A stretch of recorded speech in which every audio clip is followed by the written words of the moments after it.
Oke, Assalamualaikum warahmatullahi wabarakatuh.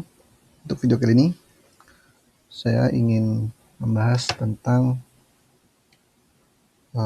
energi balance dari kesetimbangan energi dari modul termoelektrik. Oke, saya tulis kesetimbangan energi untuk TEC. Sebelumnya, saya akan mengulang sedikit tentang pompa kalor. Jadi, kalau saya punya ini misalnya TEC,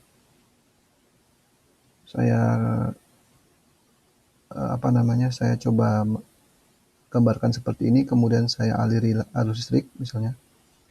Maka saya asumsikan yang dingin di sisi bawah ya, biar sama dengan skema pompa kalor. Kalau di sisi bawahnya dingin, maka di sini kan ada penyerapan kalor kan, ada Q absorption kan. Di sini ada masuk W, P electrical ya, P kali I kan. V total dikali I, kemudian di sisi panas dia melepaskan kalor. Ya. Kalau dari sistem ini kan kita bisa tinjau sebagai pompa kalor. Maka ini key emission ya. Maka key emission itu sama dengan key absorption ditambah V dikali I. V-nya V total ya. V total. Tegangan total antara kedua kutub tersebut. Artinya apa? V total dikali I itu sama dengan key emission dikurang key absorption.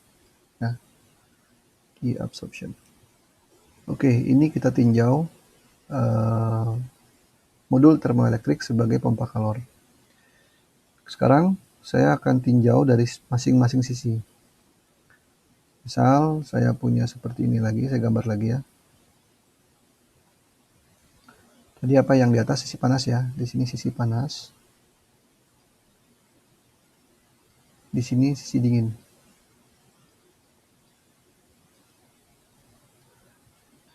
Saya akan tinjau satu-satu. Misal saya analisis di sisi panas dulu ya. Sisi panas. Key emission itu adalah gabungan dari beberapa fenomena yang resultannya menjadi heat dissipation, heat yang diemisikan di sisi panas. Pada video sebelumnya kita sudah membahas ada setidaknya 3 fenomena, yaitu efek Peltier, heat conduction, dan Joule heating. Nah, bagaimana peran ketiga efek tersebut di sisi panas ini? Oleh karenanya kita bisa tuliskan pertama ada efek Peltier yang menyebabkan dia panas. Jadi efek Peltier itu bisa menyebabkan panas di sisi dingin, menyebabkan panas di sisi panas dan menyebabkan dingin di sisi dingin. Nih, kalau misalnya kita tinjau sisi panas saja, maka efek Peltiernya kan menyebabkan panas. Besarnya efek Peltier itu adalah alfa dikali I dikali dengan T hot. Alfa kali T kan koefisien Peltiernya, I-nya arusnya. Kemudian di sini kita buat yang menyebabkan dia panas positif ya. Pertama yang menyebabkan dia panas adalah efek Peltiernya di sisi panas. Kemudian ada juga konduksi dari sini ke sini kan, konduksinya dari sisi panas ke dingin. Artinya dia melepaskan kalor tuh. Nah, heat conduction ini menyebabkan dia sisi panas menjadi lebih dingin karena dia melepaskan kalor. Karena dia negatif, yaitu delta T per thermal resistance. Kemudian satu lagi yang menyebabkan panas satu lagi adalah Joule heating. Joule heating di sisi panas setengahnya dari total kan, jadi plus karena lebih panas, jadi setengah I kuadrat R. Bagaimana di sisi dingin? Key absorption. Di sisi dingin kan kita menggunakan penyerapan kalornya. Maka yang saya akan lakukan di sini adalah yang menyebabkan dia dingin, dia positif. Kita ulang lagi ya jadinya. Efek Peltier menyebabkan dingin di sisi dingin dan menyebabkan panas di sisi panas. Oleh karenanya, efek Peltier ini positif karena dia menyebabkan dingin di sisi dingin, di sisi absorption ini. Jadi alfa dikali I dikali dengan TC. Bagaimana dengan conduction? Conduction menyebabkan sisi dingin menjadi lebih panas kan? Karena alirannya dari atas ke bawah sini. Ini heat conduction nih, heat conduction atau delta T per Q ya. Artinya apa? Dia minus delta T per theta karena dia menyebabkan panas. Di sisi panas, sekali lagi di sisi panas ini yang menyebabkan dia menjadi lebih panas positif. Yang menyebabkan dia menjadi lebih dingin negatif. Sebaliknya di sisi dingin yang menyebabkan dia lebih dingin menjadi positif, jadi positif lambangnya, dan yang menyebabkan dia menjadi lebih panas negatif. Karena kita menggunakan efek pendinginannya. Bagaimana dengan Joule heating? Joule heating menyebabkan sisi dingin menjadi lebih panas kan? Maka ada negatif setengah I kuadrat R. Kita lihat di sini.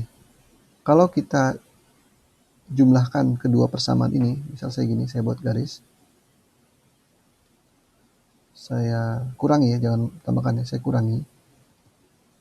Maka QEM kurang Q absorption sama dengan alpha dikali I dikali TH min TC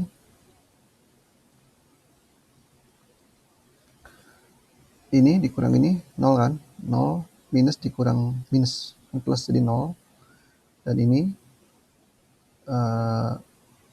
dikurang minus jadinya plus kan, maka plus I kuadrat R.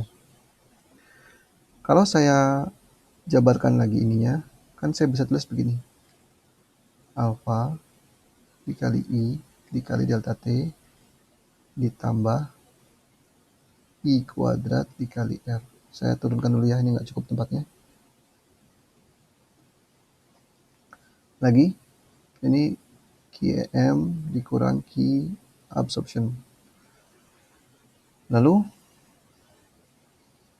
ini ada I-nya, di sini juga ada I-nya. Saya pisahkan I-nya. Ini jadi alpha dikali delta T. Kita lihat alpha kali delta T itu apa? Seebeck voltage kan, tegangan Seebeck. Maka ini saya bisa tuliskan V alpha dikali I ditambah I kuadrat dikali R. Lalu saya jabarkan lagi, I-nya saya keluarkan. I dikali V alpha ditambah I dikali R. Anda tahu ini di video sebelumnya, ini adalah V total dari thermoelectric module atau I sama dikali dengan V total. Ini kalau saya tuliskan ini kan ini sama ya, QEM dikurang QABS. Ini QEM dikurang QABS. QEM dikurang QABS. Lihat ini sama dengan ini, ya kan? Nah, inilah yang dinamakan dengan energy balance dari thermoelectric module pada saat kita gunakan sebagai pendingin. Oke, sekian video kali ini. Assalamualaikum warahmatullahi wabarakatuh.